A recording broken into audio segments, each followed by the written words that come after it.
Hey everyone, Traffic Cone Mucklet here, and this is a guide to the new Quick Healgineer. Name doesn't really roll off the tongue, does it? We tried combining quickness and scrapper, but it made crapper, so we tossed that idea. At the time of recording this, we just had a patch giving scrappers the ability to provide groups with quickness, something that previously only Firebrands and Chronos could do. As always, I am not saying this is the best way to play this class, only that I've tested it and I greatly enjoy it and it works. This build can keep up protection, quickness, regeneration, 11 stacks of might about 80% of the time, 2/3 uptime on swiftness, 2/3 uptime on vigor, a rare boon, 50% uptime on stability, or just save it for when you need it would be the smarter option, a lot of combo fields, a healthy amount of super speed for your team, something not many classes can provide, large amounts of healing output, the ability to block projectiles, an adorable pet that revives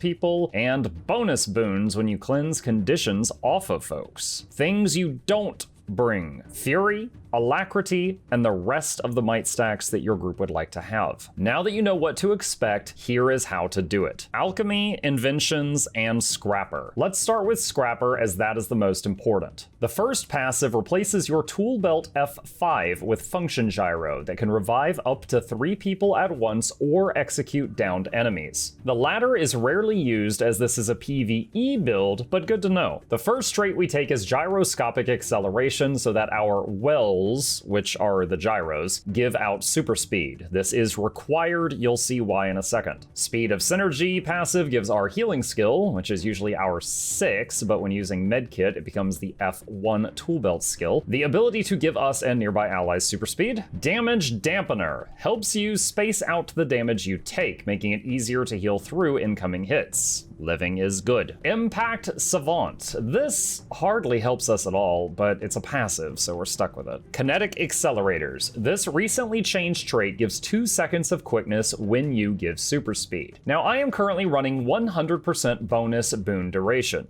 bringing that up to a whopping 4 seconds of quickness per super speed. Now you know why we chose traits that provide super speed, because quickness comes with it like a side of fries. Inventions. Cleansing Pulse. Your heal skill will cleanse nearby allies of a condition. Ally Ward. Required. Your shield skills, that's the 4 and the 5 with shield in hand, give allies protection. Protection on you will reduce incoming damage by 40% instead of 33%. Combined with Damage Dampener from earlier, you will be very tanky with this. Reconstruction Enclosure gives protection to nearby allies when you use your heal skill. Soothing Detonation heals allies when we use a tool belt skill. Energy Amplifier, 250 more healing power when you have regeneration. Nice. Medical Dispersion Field. Whenever you get healed, nearby allies are healed for half that amount. I found while healing groups, this would often be my top or near top source of healing. Alchemy. Lesser Elixir B, if you get knocked below 75% health, you get a bunch of boons. Health Insurance. You receive 10% more healing, which combined with Medical Dispersion Field means some of that will transfer out, and Medkit will increase your heals to others by a whopping 20%. Lesser Elixir C, if you get 3 conditions on you, they are cured automatically once per minute. Comeback Cure is my default for this column, but a case can be made for the other options. Cure gives regen to allies when you cure them of conditions with no cooldown. The other options. Elixir E gives a barrier and protection if you get below 33% health. Backpack Regenerator recovers health when using a kit, which we will be using a lot, so both are functional in some cases. Compounding Chemicals heals yourself when you grant a boon, and more importantly gives a whopping 240 concentration. This makes gearing up much easier for this build because we need that stat. Finally, Purity of Purpose.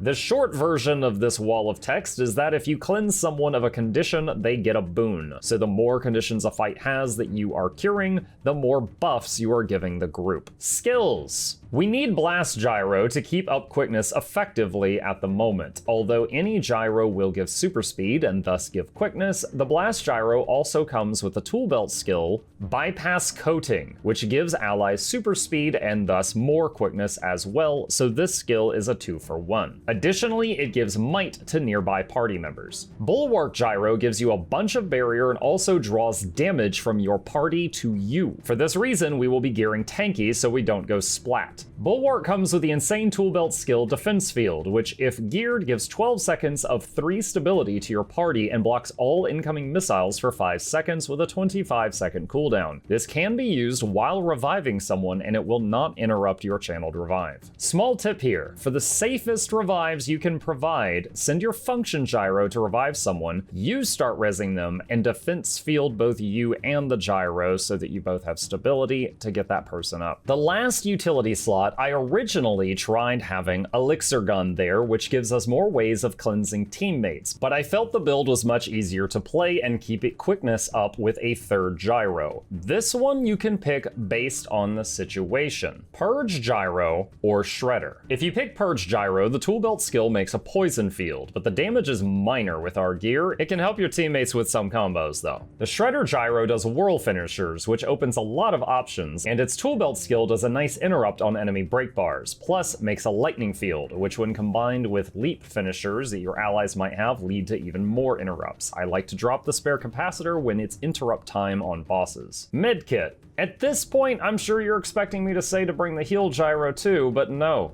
It isn't enough. The medkit does insane levels of healing. 1 is a shocking amount of healing in a cone in front of you. Although it does 0 damage, it will still auto-attack onto bosses, so you can hold the 1 key to heal someone or position yourself behind your allies while attacking bosses so that you are Windexing all over the allies between you and your target. The 2 fires a shotgun of bandages. If they hit a full health ally, they will pass right through. If they hit an injured ally, they will heal and regenerate them. Multiple bandages can hit the same target for a big heal. 3 makes a cleansing field on the ground that removes conditions for 4 pulses. It is also a water field, which means that blast finishers like Medkit 5 and whirl finishers like Shredder Gyro will also heal nearby allies. 4 is a simple heal around you. 5 is a blast finisher. I like to use 3 into 5 and use them as a set for the previously mentioned heal combo, and 5 will give a bunch of nice boons, including the rarely seen Vigor. Lastly, the elite skill. I changed this a lot. I've been defaulting to Mortar Kit for more fields and its heal ability, but Sneak Gyro is good for situations where making your group invisible gets you past stuff, and Supply Crate is a big interrupt if you are fighting a boss and your group is lacking in that department. And if you are lacking in interrupts, watch the break bar guide. Do yourself and your future group mates a favor here. Weapons. Shield is mandatory. Pistol is the only thing we can use with it. Simple. Why not hammer? Well, you can't keep protection up with the hammer. It gives a block, which we already had with the shield. It gives a lightning field, which we already had.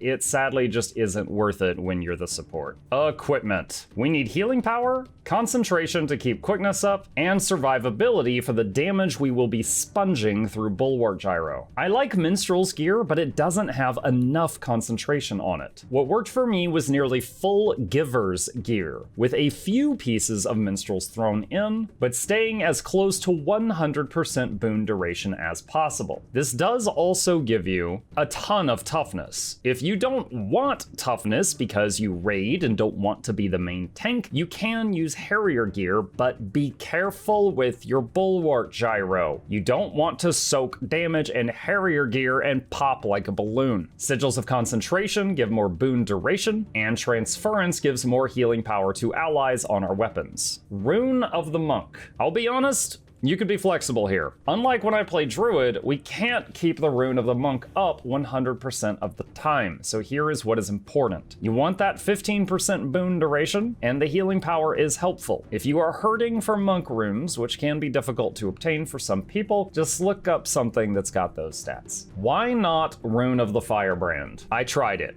It puts our quickness way over the boon duration cap, so largely it is wasted. And then our other boons uptime falls as well under the cap. I don't recommend this for this build. How to play. Entering a fight, as long as you don't have to worry about knocking mobs around, use these 5 skills as often as possible to keep quickness up on the group. This will also spam some heals, super speed, might, barrier on yourself, and whirl combos. Use Medkit 5 or Medkit medkit 3 into 5 as often as possible to keep those boons up.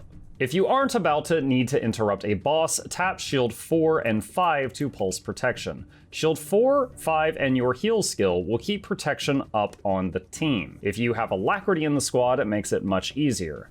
Double tapping shield 4 or shield 5 is an interrupt, so use them as such if needed. If someone is injured, go medkit and use your 1, 2, 3, and 4 skills as needed to fix that problem. If someone goes down, use function gyro. If you're in a situation with lots of interrupts, give the gyro stability with F4. If the team is safe, you can use Mortar Kit to poison, chill, blind, and healing on the area, including poison, ice, light, and water fields. Combos will use the oldest field you've been in, so if you want the team to do more damage, do the poison round first for poison combos. More healing, do Mortar 5 first for water combos. More cleansing, Mortar 4 for cleanse combos, etc. Firing the pistol is last priority. Tips: don't accidentally knock enemies away from where you want them when using Blast Gyro. Remember that it has a huge knockback. Conversely, it can also be used to interrupt bosses' break bars. Bulwark Gyro plus an idiot equals a dead engineer. If your teammate stands in a mechanic that is a one-shot kill and then you soak that damage through Bulwark, you could die too, so be aware of this. 99% of the time, it is fine to spam this skill as often as possible, but occasionally you will encounter a situation where you should be careful. Bypass coding is a stun break. You are largely spamming this skill for quickness uptime, but you can wait a few seconds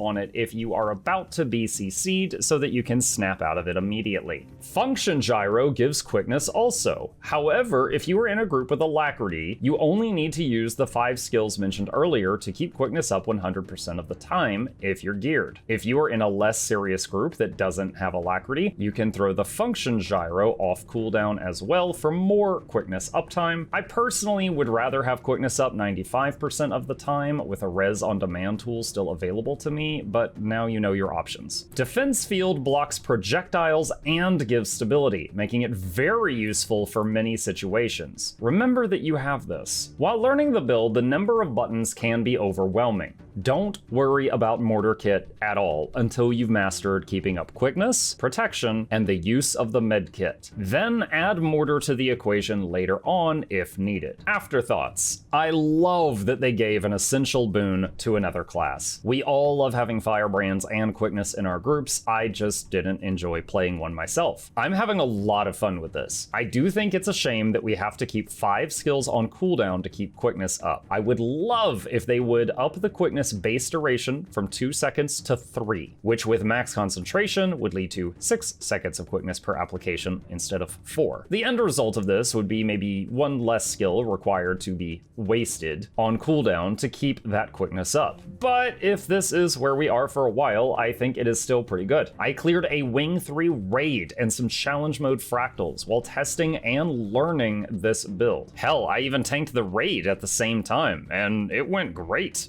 That's all for today. If you enjoyed this video, please consider hitting the like button to help us out with the YouTube algorithm, comment if you have any tips or tricks on this topic, and subscribe for more similar content. Special thanks to our patrons that help support this channel directly, and if you are interested in becoming one and seeing bonus videos, there is a link in the description. That's all for today. Happy quick heal engineering. Oh my god, we have got to come up with a better name.